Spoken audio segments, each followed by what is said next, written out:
اگر آپ ہمارے چینل پر نئے ہیں تو سبسکرائب کر لیں اور بیل آئیکن پر کلک کر کے نئے آنے والے ویڈیو کی نوٹیفیکیشن حاصل کریں۔ بسم اللہ الرحمن الرحیم۔ صفحہ نمبر 11 پر دیکھیے، تختی نمبر 8، تنوین و نون ساکن۔ تنوین و نون ساکن۔ تنوین دو زبر دو زیر دو پیش کو کہتے ہیں۔ تنوین دو زبر دو زیر دو پیش کو کہتے ہیں۔ دوسری لائن میں لکھا ہوا ہے تنوین اور نون ساکن کی آواز برابر ہوتی ہے، اس لیے کہ تنوین اور نون ساکن ایک ہیں۔ تنوین اور نون ساکن ایک ہیں، اور ان کا کیا قاعدہ ہے وہ میں آپ کو بتاؤں گا۔ اس سے پہلے سمجھ لیں کہ حرکات زبر زیر پیش، ایک زبر ایک زیر ایک پیش کو حرکات کہتے ہیں، دو زبر دو زیر دو پیش کو تنوین کہتے ہیں۔ چونکہ نون ساکن میں اور تنوین میں دونوں کی آواز برابر ہوتی ہے، اس لیے ان کا قاعدہ ایک ہے، اور زبر زیر پیش کا قاعدہ الگ ہے۔ دو زبر دو زیر دو پیش اور نون ساکن کا قاعدہ الگ ہے۔ صرف زبر ہے تو ہم قرآن پاک میں دیکھیں گے، دھیان دے ادھر۔ صرف زبر ہے تو پہلے دیکھیں گے کہ الف ہے، اگر الف ہے تو ہم کھینچ کر پڑھیں گے، اگر الف نہیں ہے تو پھر ہم دیکھیں گے کیا کہ جزم ہے تو ملائیں گے، اور تشدید ہے تو دو بار ملا کر پڑھیں گے۔ اگر زبر کے بعد الف نہیں ہے تو کیا کریں گے، دیکھیں گے، جزم ہے تو ملائیں گے، تشدید ہے تو ملائیں گے۔ اگر الف بھی نہیں ہے، زبر بھی نہیں، جزم بھی نہیں ہے اور تشدید بھی نہیں ہے تو جلدی پڑھیں گے، کیونکہ اس کے بعد حرکات ہی ہوگا۔ حرکات کے بعد حرکات، تو حرکات کو جلدی پڑھیں گے۔ زیر ہے تو دیکھیں گے، کیا دیکھیں گے، جزم والا یا ہے تو کھینچ کر پڑھیں گے، نہیں ہے تو پھر دیکھیں گے، کیا دیکھیں گے، جزم یا تشدید ہے دیکھیں گے، اگر جزم یا تشدید ہے تو ملائیں گے۔ اگر زیر کے بعد جزم والا یا بھی نہیں ہے تو کھینچ بھی نہیں سکتے، جزم یا تشدید نہیں ہے تو ملا بھی نہیں سکتے، تو پھر اس کے بعد حرکت ہی ہوگا، تو اس لیے ہم کیا کریں گے، پھر حرکت کو جلدی پڑھیں گے۔ پہلے نمبر پر ہم دیکھیں گے، سمجھ لیں کہ پیش ہے، پیش کے بعد دیکھیں گے ہم اسے کھینچ سکتے ہیں، اگر واو ہے تو کھینچ سکتے ہیں، نہیں تو پھر دیکھیں گے، جزم یا تشدید ہے تو پھر ملائیں گے، اور جزم یا تشدید نہیں ہے تو کیا کریں گے، جلدی پڑھیں گے، کیا کریں گے، جلدی پڑھیں گے۔ بس اتنا ہی حرکت کا قاعدہ ہے۔ اور دو زبر دو زیر دو پیش کا کیا قاعدہ ہے، ذرا دھیان دیں۔ اس میں کیا ہے کہ عربی کے کتنے حروف ہیں، کل کتنے ہیں، 29۔ ہم یہاں 29 نہیں 28 لیں گے، کتنے، 28، کیونکہ حمزہ اور الف دونوں ایک ہیں، اس لیے کہ حمزہ الف ہمیشہ کیا ہوتا ہے، خالی ہوتا ہے، اس لیے ہم 28 کا حساب کریں گے۔ سمجھ لیں۔ صفحہ نمبر 11 پر اوپر دیکھیں، دو زبر دو زیر دو پیش پلس نون ساکن، دو زبر دو زیر دو پیش پلس نون ساکن، یعنی کہ ان چاروں کا قاعدہ کیا ہے، ایک ہے، چاروں کا قاعدہ ایک ہے۔ اور نون ساکن اور تنوین کے بعد، نون ساکن اور تنوین کے بعد حمزہ ہا، عین ہا، غین خا، لام را، ان 8 حروف میں سے کوئی حرف آئے تو ہم نون ساکن و تنوین میں گنہ نہیں کریں گے، گنہ نہیں کریں گے، اسے بلا گنہ کہتے ہیں، اسے بلا گنہ کہتے ہیں۔ نون ساکن و تنوین کے بعد کتنے حروف، 8 حروف، کتنے، 8۔ چلے، نون ساکن اور تنوین کے بعد، نون ساکن اور تنوین کے بعد حمزہ ہا، حمزہ ہا، عین ہا، حمزہ ہا، عین ہا، حمزہ ہا، عین ہا، غین خا، لام را، حمزہ ہا، عین ہا، غین خا، لام را،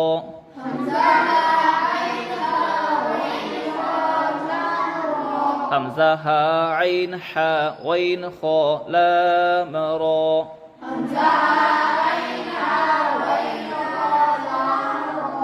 لام را پھر بولیے حمزہ ہا عین حا غین خا لام را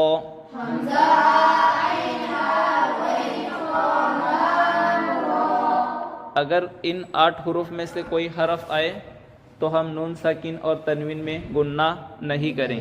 جیسے کہ یہاں لکھا ہوا ہے میم نون زبر من، یہاں گننا نہیں کر سکتے کیونکہ اس کے بعد حمزہ بھی ہو سکتا ہے، ہا بھی ہو سکتا ہے، عین بھی ہو سکتا ہے، ہا بھی ہو سکتا ہے، غین بھی ہو سکتا ہے، خا بھی ہو سکتا ہے، لام بھی ہو سکتا ہے اور را بھی ہو سکتا ہے.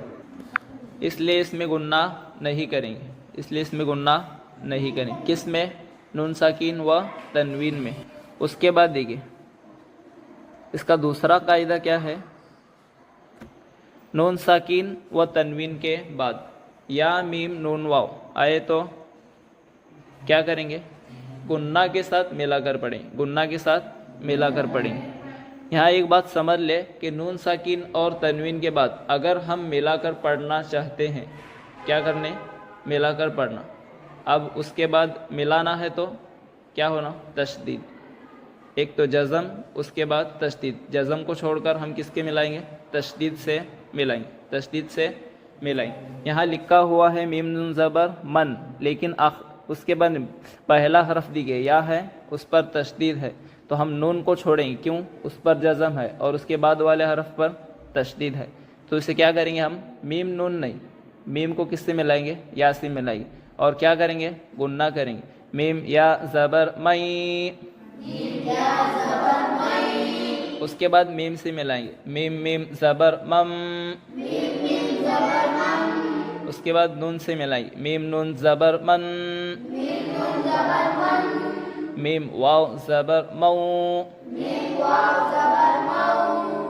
سمجھ لے کہ نون ساکین اور تنوین کے بعد اگر ہمیں ملانا ہے تو گننا کے ساتھ ملا کر پڑھیں گے. اور 2 حروف ہیں لام اور را، جنہیں ہم نے پہلے اس میں پڑھا کہ حمزہ ہا عین ہا غین خا لام را. 8 حروف ہے تو گننا نہیں کریں گے. اس میں سے لام اور را پر کیا ہوتی ہے؟ قرآن میں تشدید ہوتی ہے، لیکن اس میں گننا نہیں کرنا کیونکہ پورے قرآن میں لام اور را میں اگر ہم پورے قرآن میں بھی لیں گے نا تو گننا کسی بھی صورت میں نہیں ہو سکتا، چاہے اس پر تشدید ہو، زبر ہو، زیر ہو، پیش ہو، 2 زبر ہو، 2 زیر ہو، 2 پیش ہو، کچھ بھی ہو، اس میں گننا بالکل نہیں ہو سکتا. اس لیے سمجھ لے کہ نون ساکین اور تنوین کے بعد اگر ہمیں ملا کر پڑھنا ہے تو گننا کے ساتھ ملا کر پڑھیں، اور لام را آئے تو بغیر گننا کے ملا کر پڑھیں. اور اس کا تیسرا قاعدہ کیا ہے ذرا سمجھ لیں کہ پہلے خانے میں دیکھیں لکھا ہوا ہے میم کے اوپر زبر ہے اور نون کے اوپر کیا ہے؟ جزم ہے. یہ کیا ہے؟ نون ساکین ہے. اور اس کے بعد نشان جو ہے کس کا ہے؟ با کا. کس کی طرف نشان ہے؟ با کی طرف. کیونکہ نون ساکین و تنوین کے بعد اگر با ہو، کیا ہو؟ با ہو، تو ہم نون کو نہیں پڑھیں گے. کیا کریں گے؟ نون کو میم سے بدل کر پڑھیں گے. نون کو میم سے بدل کر پڑھیں گے. میم نون نہیں، کیا کریں گے؟ میم میم. ایسا اس لیے کہ جب بھی نون ساکین اور تنوین کے بعد اگر با آئے تو یہ جو چھوٹا میم دکھ رہا ہے، ایک 99% قرآن میں یہ چھوٹا میم لکھا ہوا ہے. وقف کے علامات جہاں ہیں اس کے علاوہ قرآن میں یہ چھوٹا میم لکھا ہوا ہے. تو یہاں کیا کریں گے؟ ہم ملائیں گے اور گننا بھی کریں گے اور نون کو چھوڑیں گے. میم میم زبر مم، میم میم زبر مم. اس کا نام کیا ہے؟ اقلاب. کیا ہے؟ اقلاب. اقلاب یعنی بدلنا. کیا کرنا؟ بدلنا. کس کو؟ نون کو میم سے بدلنا. کب؟ جب اس کے بعد با ہو. کیا ہو؟ با ہو. نون کو کیا کریں گے؟ میم سے بدل کر پڑھیں. اس کے بعد دیکھیے